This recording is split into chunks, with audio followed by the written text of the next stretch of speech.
Terpujilah nama Tuhan yang telah mengumpulkan saudara dan saya pada sore menjelang malam hari ini. Terimalah salam dari mimbar yang kudus ini. Shalom, Glotamres. Kurang semangat, bisa lebih semangat lagi. Shalom. Apa kabar semuanya saudara? Tuhan Yesus itu baik, amin.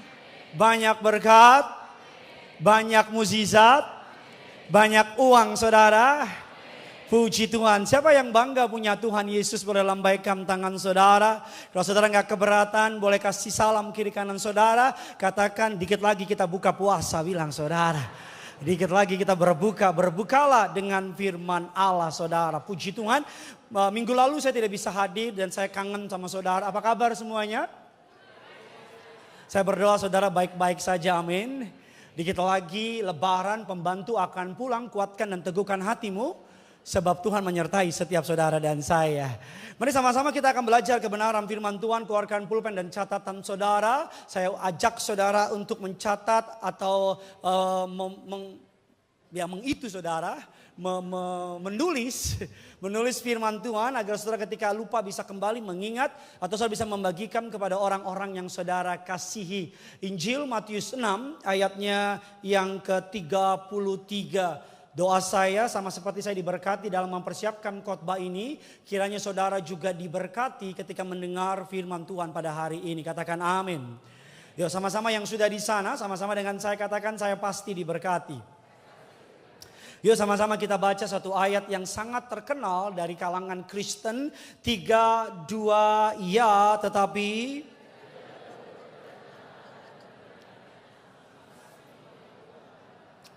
Bilang kiri kanan saudara, carilah dahulu. Bilang sama yang baru ngomong, Tuhan nomor 1 bos. Bilang sama yang baru ngomong, maka kamu gak akan pernah jadi terakhir. Oke, gak boleh taat ya saudara ya. Saudara, saya pendeta yang percaya bahwa kenapa banyak orang pengen yang namanya pergi ke dukun-dukun, pergi ke orang pintar. Saya punya teman pendeta, Pak Bu, dia punya karunia dapat melihat masa depan. Dia pernah bilang sama saya, Pak Pendeta, saya tuh paling males kalau jemaat tahu kalau saya punya karunia bisa baca masa depan. Kenapa? Karena biasanya jemaat yang tahu pendeta punya karunia bisa masa depan, maka mereka nggak dengerin khotbahnya, tapi nunggu pendeta itu turun dan bilang Tuhan ngomong apa soal masa depan. Karena banyak dari kita, kenapa banyak orang pergi ke dukun-dukun, ke orang pintar? Karena saya pelajari, orang pengen tahu dia ada di posisi apa dan menuju kemana. Saya ulang lagi, kenapa orang suka pergi ke dukun-dukun dan ke orang pintar? Karena orang pintar minumnya tolak angin, kata orang. Kenapa orang suka pergi ke dukun-dukun dan ke orang pintar? Karena orang pengen tahu dia ada di posisi apa dan mau kemana. Kenapa banyak orang, Pak Bu, pengen tahu masa depan? Karena kita pengen mengendalikan. Tapi sebenarnya apapun yang terjadi di masa depan, kalau saudara melakukan firman yang baru kita baca, carilah dahulu kerajaan Allah dan kebenarannya. Maka semuanya, sama-sama bilang sama saya, semuanya. Semuanya kata Alkitab ditambahkan. Jadi Tuhan mau ngajar sama saudara, kamu gak akan stres, kamu gak akan khawatir, kamu gak akan takut, kamu gak akan ngalamin berbagai hal yang menakutkan kalau Tuhan menjadi prioritas dalam hidup saudara.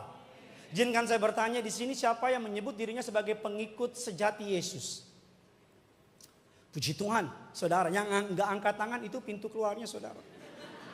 Karena ngapain kau di sini saudara? Siapa di sini yang menyebut dirinya sebagai pengikut Yesus?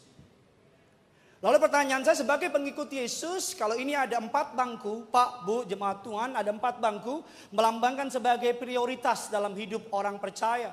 Dari keempat bangku ini, di nomor 1, kira-kira apa prioritas orang percaya? Nomor 1. Salah atau benar tidak mempengaruhi keselamatan, Pak, Bu. Prioritas nomor 1 apa? Tuhan, sama-sama bilang sama saya, Tuhan nomor 1. Tuhan adalah prioritas utama dalam hidup orang percaya.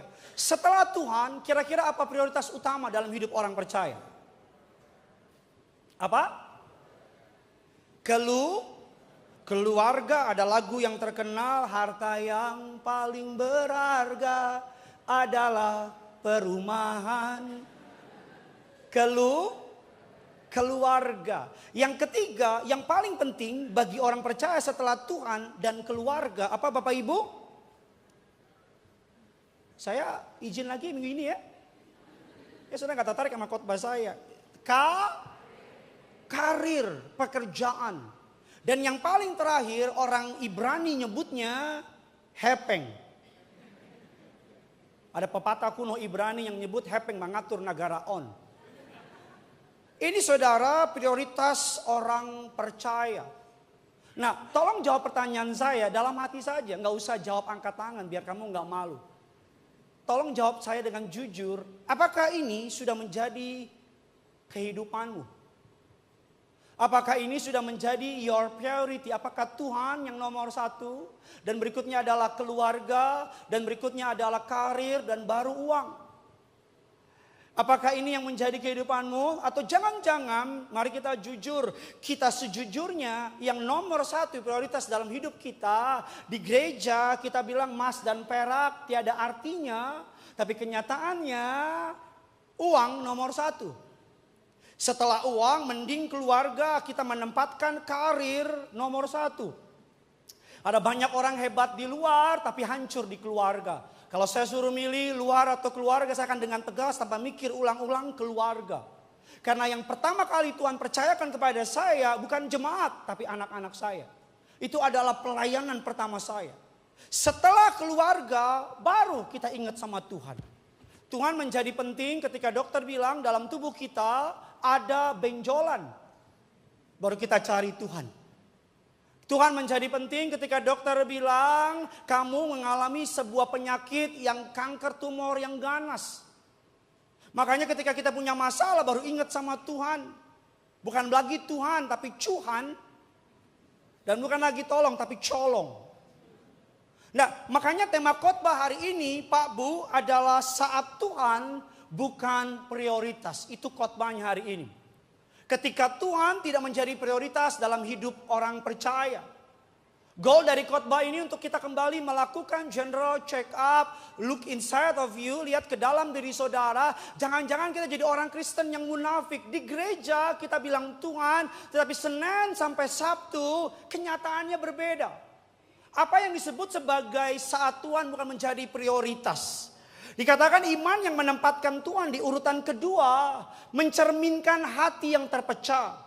Di mana Tuhan adalah yang pertama dalam kata-katamu tetapi tidak dalam hidupmu. Di mulut kita bilang kaulah segalanya Tuhan. Di mulut kita bilang Tuhan prioritas. Di mulut kita bilang Tuhan nomor satu. Tapi kenyataan dalam hidup kita bukan. Mulut Tuhan yang ngomong, kenyataan enggak. Saya selalu bilang sama yang belum nikah. Ucap janji nikah cuma 5 menit. Yang susah itu jalaninya. Ini jomblo semua apa gimana saudara? Betul apa tidak? Nah yang dimaksud dengan khotbah saya adalah Tuhan nomor satu cuma di mulut. Sebagai sebuah ilustrasi dari sebuah survei dari bilangan research Pak Bu. Dengan judul survei Tuhan dan dinamika kehidupan. Sebuah pertanyaan diluncurkan kepada 1.400 orang dengan pertanyaan seberapa penting Alkitab dalam kehidupanmu sehari-hari. Surveinya. Yang pertama 53,5% mengatakan bahwa Alkitab sangat penting. Ini survei Pak Bu. Survei ini terbaru tahun ini dilakukan. 53,5 dan 31,5 mengatakan cukup penting. Berarti kurang lebih 80%. Ini kalau pemilu menang. Dari 1.400 orang survei secara acak mengatakan 80% bilang Alkitab itu kalau nggak sangat penting tapi muncul pertanyaan kedua. Ini yang saya mau bilang sama saudara. Dalam 6 bulan terakhir rata-rata berapa kali dalam seminggu kamu membaca dan merenungkan Alkitab secara pribadi. Lalu muncul kenyataan pahit. Bahwa mereka yang mengaku membaca Alkitab 5 kali dalam seminggu 18,80%. Mereka mengaku yang membaca Alkitab 3 atau 4 kali dalam seminggu 15,10%. Mereka membaca Alkitab 1 atau 2 kali dalam seminggu 23,50%. Dan mereka mengaku yang jarang membaca Alkitab hanya 2 kali dalam setahun. Angkanya 36,90. Kenapa? Mereka ngomong Alkitab penting, tapi mengapa apa yang diomongin sama yang dilakukan berbeda? Kita tahu kekudusan itu mahal, tapi kenapa hidup kita nggak kudus? Kita tahu ke gereja itu penting, tapi kenapa kita malas-malasan ke gereja? Kita tahu Tuhan adalah prioritas, kita tahu ayatnya. Kamu bukan gak berpengetahuan, kamu bukan gak ngerti, kamu bukan gak paham, kamu gak percaya. Kenapa dunia lebih kelihatan menarik daripada Tuhan? Karena kamu gak pernah mengecap kebaikan Tuhan. Makanya Daud bilang kecaplah dan lihatlah. Secara bahasa harusnya lihat dulu baru kecap, betul apa tidak?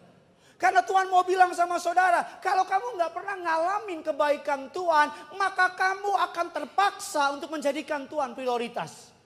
Tapi kalau kamu pernah ngalamin Tuhan, saya pendeta yang percaya, kalau saudara pernah ngalamin Tuhan, ngecap Tuhan, kamu gak mungkin tinggalin Yesus.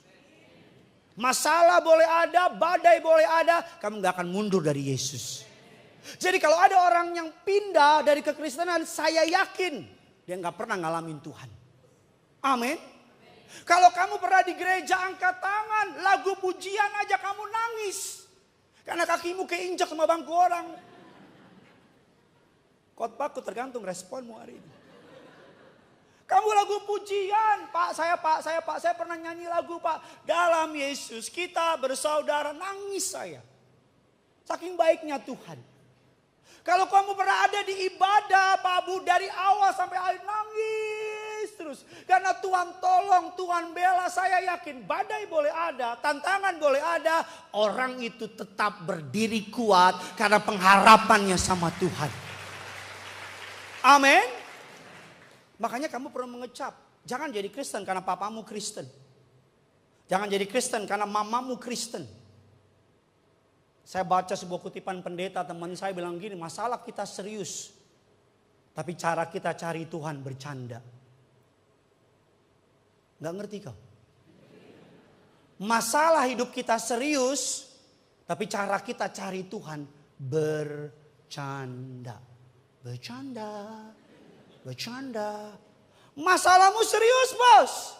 Tantanganmu berat bos. Tapi caramu cari Tuhan main-main. Mari kita lihat lagi ayatnya, saudara. Saya baru tinggal seminggu, engkau udah beda. Kemarin saya tinggal 2 minggu. Kau udah gak kenal, ini pendeta baru ya. Keluaran 34 ayat yang ke-14, mari sama-sama kita baca. Doa saya saudara pulang diberkati Tuhan. Ya, sama-sama kita baca Keluaran 34 ayat yang ke-14. 3, 2, iya.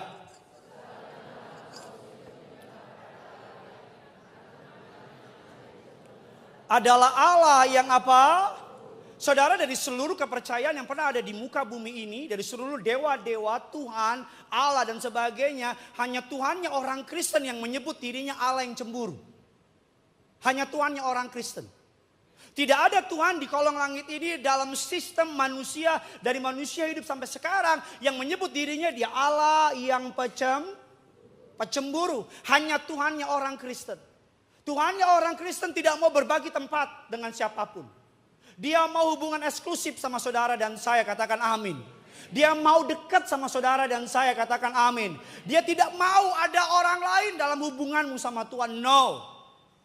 Makanya dia memakai ilustrasi kita mempelai wanita, dia mempelai pria. Makanya dia memakai ilustrasi nanti di akhir zaman, dia yang namanya kekekalan, ada pernikahan, perkawinan anak domba. Kenapa? Karena dia mau eksklusif sama saudara. Baca Alkitabmu. Dari awal sampai akhir Allah mau dekat sama saudara. Allah mau apa? Kalau Bapak Presiden Prabowo pengen dekat sama saudara, saudara mau nggak?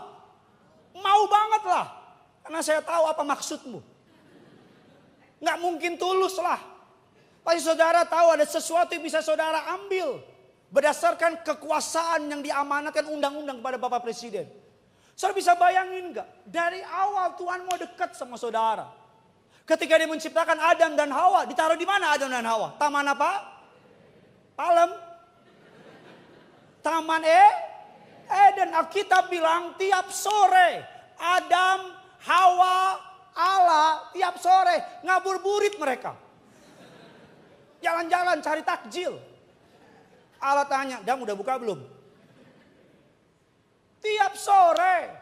Ketika manusia jatuh dalam dosa, kita bilang Allah taruh tabut Allah, tabut perjanjian di tengah-tengah bangsa Israel. Manusia lari lagi dari Tuhan, tabut Allah hilang. Allah kirim Yesus di tengah-tengah mereka. Betul apa tidak? Namanya disebut Immanuel, dekat. Bahkan ketika Allah naik ke surga, dia kirim Roh Kudus. Saya mau tanya sama jemaat Glow Tamres. Yesus datang ke dunia buat siapa? Mati di kayu salib buat siapa?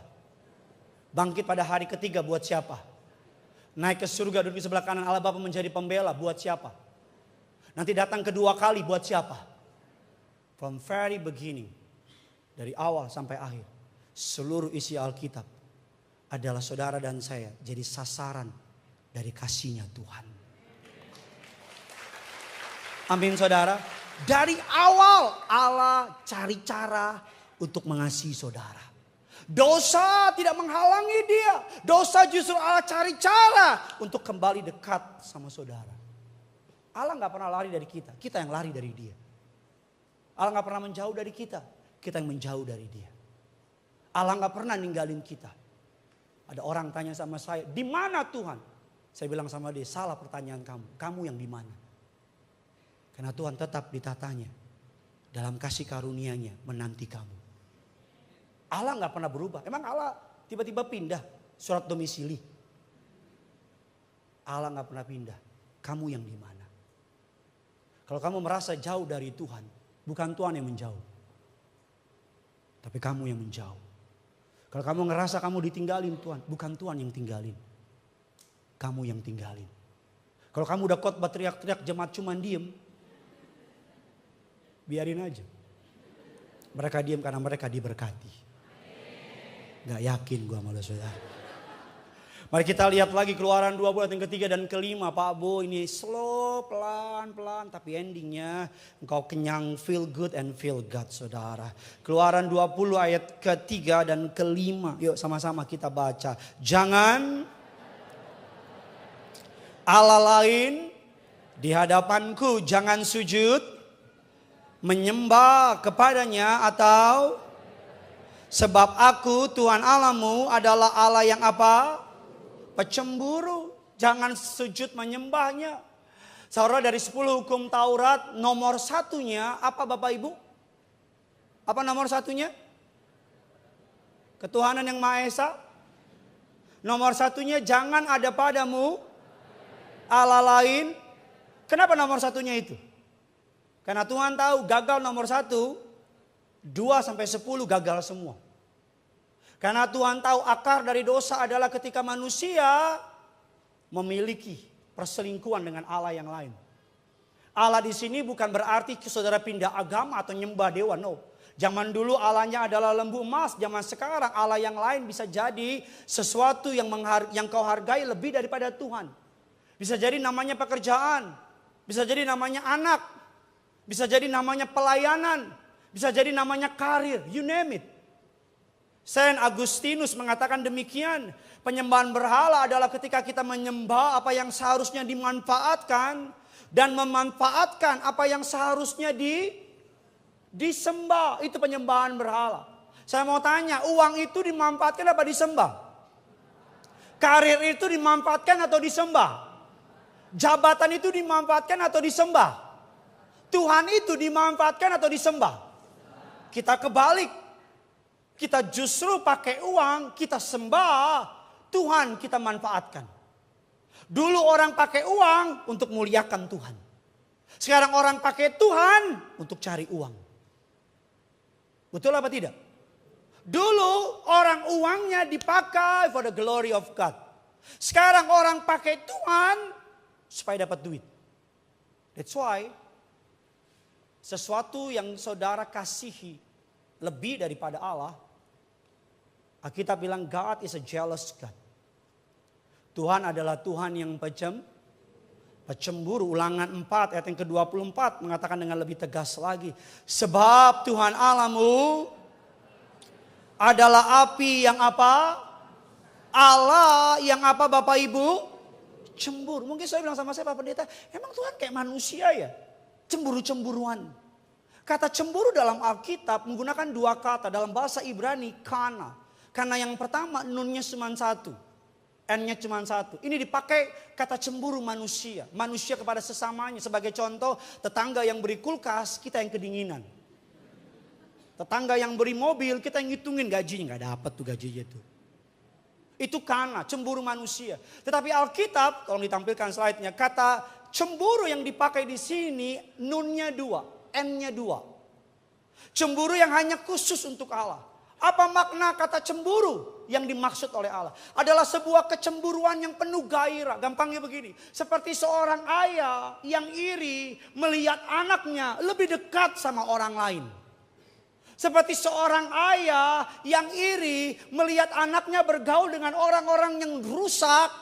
Dan ingin take it for granted buat dia. Allah cemburu. Kenapa? Karena Allah nggak mau saudara take it for granted. Allah nggak mau saudara dirusak. Allah nggak mau saudara dihancurin. Allah mau saudara ngalamin yang terbaik dari Tuhan. Setiap kali bisa jadi saudara sumber depresimu, sumber lukamu, sumber kecewamu, mungkin sumber sakitmu selama ini karena kamu salah menaruh prioritas. Bisa jadi kenapa kamu ngalamin mental health, kenapa kamu ngalamin khawatir, stres, kecewa. Bisa jadi karena kamu salah menaruh prioritas. Bisa jadi selama ini yang kamu taruh pertama bukan Tuhan tapi uang. That's why khawatir. Bisa jadi sumber masalahmu, penyakitmu, depresimu, kekecewaanmu, perasaan ingin bunuh diri. Karena kamu salah menaruh prioritas. Mari kita cepat saja, saya minta tolong 4 orang sahabat saya untuk boleh maju ke depan. Ini mereka boy band Bekasi Utara. Saudara, 4 orang. Saudara dapatkan kaset dan CD-nya dan segera hancurkan. Firman Allah bilang Matius 6 ayatnya yang ke-33. Tetapi apa? Bos, apa bos? Tetapi apa bos? Carilah kerajaan dan maka semuanya apa? Ditambahkan. Pemain bulu tangkis boleh bantu. Pemain keyboard. Kita bilang dalam Matius 6 hal kekhawatiran needs diterjemahkan dengan makan, minum, pakai. Sama-sama bilang sama saya, makan, minum, pakai.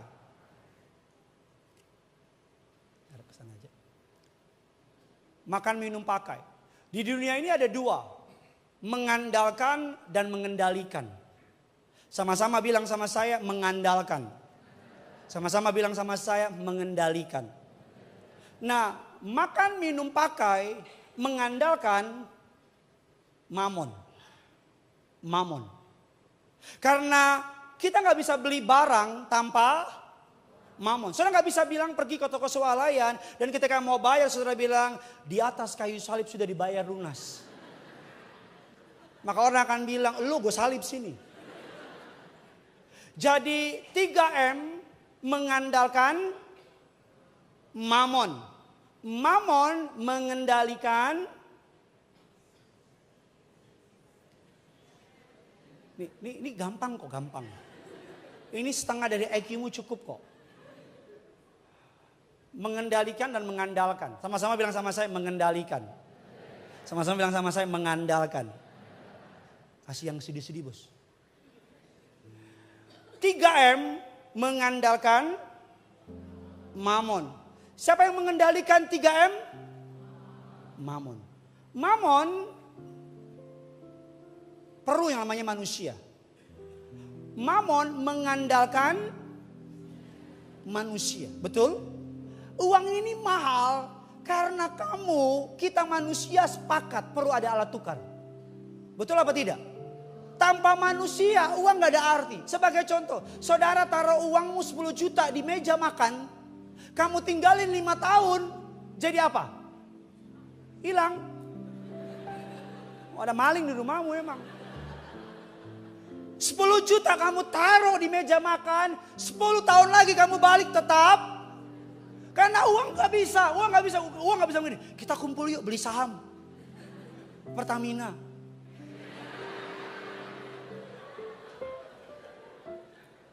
Yuk kita doa berkat ya. Kamu mukanya biasa aja dong. Mamon mengandalkan, yang mengendalikan mamon siapa? Saya ulang lagi nih. 3M mengandalkan, yang mengendalikan 3M siapa? Mamon dikendalikan oleh, mamon mengandalkan. Gue pinter-pinter ya. Mantap ngana ya. Nah terakhir, gila jadi Tuhan si Randy. Gila. Setelah berapa bulan lalu viral.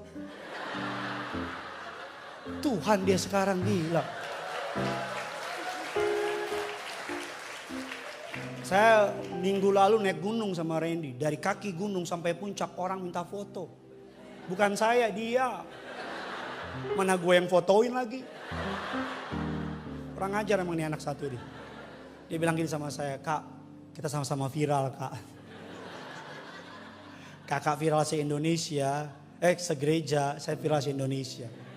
Saya bilang sama dia, sesama orang viral saling mendukung, saya bilang. Tuhan, gue gak rela nyebut lu Tuhan. Tuhan, manusia mengandalkan Tuhan. Yang mengendalikan manusia siapa? Tuhan.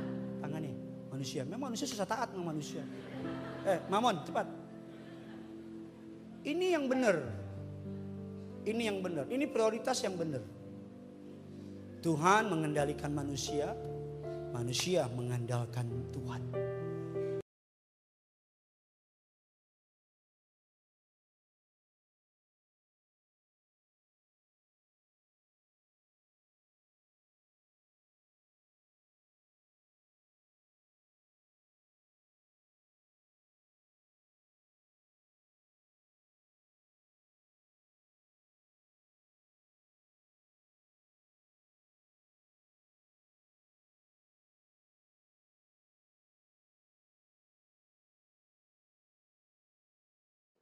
Akar dari segala kejahatan cinta akan uang. Nah celakanya ketika Tuhan tidak ada, ke Medan kayak kemana terserah. Bangku ini kosong dan perlu diisi. Manusia nggak bisa jadi Tuhan, karena manusia diciptakan sebagai makhluk penyembah. Amin. Manusia tuh dari sananya memang diciptakan untuk menyembah. Manusia perlu ada yang disembah. Makanya satu-satunya ciptaan Tuhan di muka bumi yang bisa ngefans, bisa ngidolain, cuman manusia. Saya gak pernah lihat anjing minta foto sama anjing lain. Bilang nih anjing juara, gue minta foto. Gak pernah. Saya gak pernah lihat kucing di kandangnya ada foto kucing lain. Karena manusia yang bisa menghamba, makhluk yang bisa menghamba, yang bisa menyembah, cuman manusia. Makanya dari seluruh ciptaan yang dipilih Allah kita. Karena Allah menciptakan saudara dan saya untuk menyembah dia. Itu the greatest calling of us. Panggilan kita bukan kaya, bukan terkenal. Panggilanmu dan panggilanku adalah menyembah. Saudara yang rindu, siapa yang pengen masuk surga? Dalam kekekalan 24 hour every second of it, kita bilang nyembah. Tiap hari. Nggak ada Netflixan. Jadi kalau kamu di gereja gak suka nyembah, siapa yang masuk surga? Saya takut kamu bosen. Karena manusia gak bisa jadi Tuhan. Dia harus menyembah. Celakanya Mamon adalah Tuhan kata Alkitab. Dalam kerajaan surga, dalam alam roh gak ada zona netral. Gak ada. Ingat rumah yang kosong kata Alkitab. Iblis datang. Alkitab bilang tertata, tersusun, rapi. Iblis bawa temannya 7 kali lebih jahat. Betul apa tidak? 7 angka sempurna. Karena bagi kerajaan alam roh gak ada zona netral. Makanya Yesus bilang kalau kamu panas, panaslah. Kalau kamu dingin, dinginlah. Gak bisa hari Minggu Tuhan segalanya, Senin sampai Sabtu kamu selingkuh sama dunia. Gak bisa. Saya selalu bilang sama saudara, di jalan raya yang paling bahaya bukan jalan di kiri, bukan jalan di kanan. Di jalan raya yang paling bahaya jalan di tengah. Kalau nggak percaya, kau pulang, kau jalan di tengah. Nanti kita akan kunjungi rumah dukamu. Betul apa tidak? Makanya yang paling bahaya jadi Kristen apa? Hari Minggu cinta Tuhan, Senin sampai Sabtu. Kalau hari Minggu gayanya paling Shalom. Shalom. Hosana. Saya kalau mau wanita, darah Yesus. Tapi giliran Senin sampai Sabtu, iblis yang bilang darah Yesus, kata iblis. Mamon akan menjadi Tuhan.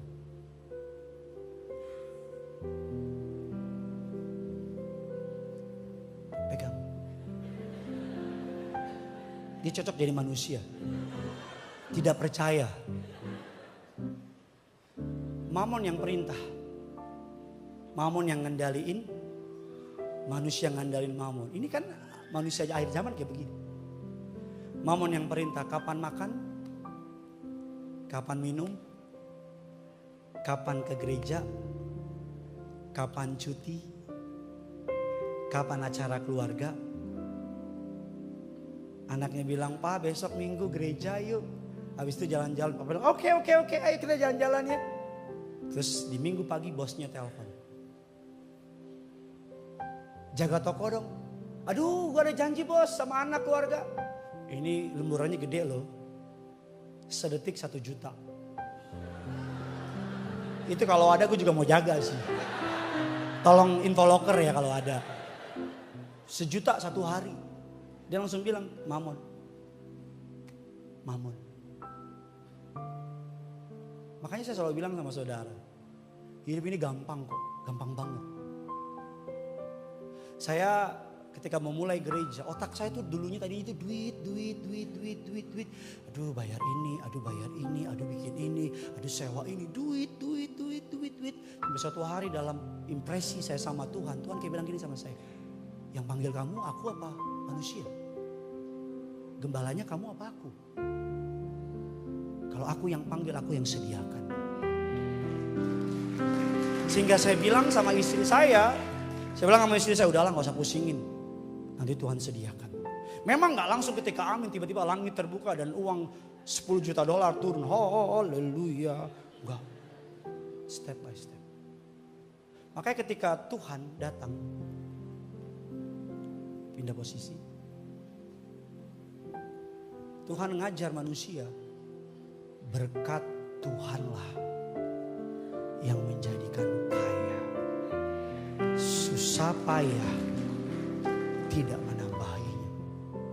Amin. Bukan soal berapa banyak meeting yang harus kamu ketemuin untuk kamu berhasil. Bukan soal berapa banyak orang yang harus kamu ketemuin untuk goal. Kamu cuma perlu meeting sekali sama raja di atas segala raja. Saya selalu bilang, tetapi carilah dahulu kerajaan Allah, kebenarannya, maka semua ditambahkan. Amin. Makananmu, minumanmu, pakaianmu Tuhan sediakan. Bukan soal saya kurang kerja keras, bukan soal itu. Kamu kurang percaya. Bukan saya kurang pintar, bukan soal kurang pintar.